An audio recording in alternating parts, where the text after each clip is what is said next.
Hello everyone, welcome to Bani KS. Myself Vidyasagar Das, welcoming all of you to Bani KS.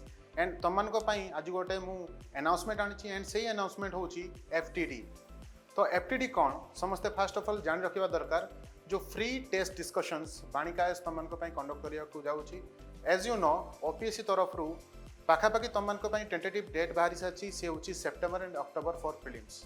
तो आम प्राय जाचु कि October मसरे तुमर prelims conduct होगा जाऊँगी एंड यही अक्टोबर मस पूर्वर जो मैंने भी स्ट्रीमलाइन कर सार निजर पढ़ा को से निहाती भाव में वेट करमती भाव में मक टेस्ट तुमने देव एंड से मक टेस्ट अपॉर्चुनिटी को ग्राब करने बाणी KS तरफ जो FTD कंडक्ट कराऊँगी समस्ते क्विकली एनरोल करने स्टार्ट कर दियो कारण यही FTD माध्यम रे तुमने निजर रैंक को जानी परिबो एंड खास करी सबुठ भल न्यूज होची तुमने यही FTD रे जदी भल स्कोर करछो ताले तुमन को पई अछि गोटे बेस्ट प्राइज मनी जहाँ फल कि तुम मेंटली फिजिकली तुम गोटे मोटिवेशनल आम अपॉर्चुनिटी नहीं आसचु जहाँद्वारा तुम निजर रैंक को सिक्योर कर जापर एग्जाम पूर्व तुम कौटी स्टांड कर डिटेल यार इनफॉरमेशन तुमने डिस्क्रिप्शन बॉक्स चेक कर से वीडियो रे डिटेल्स अच्छी. Thank you.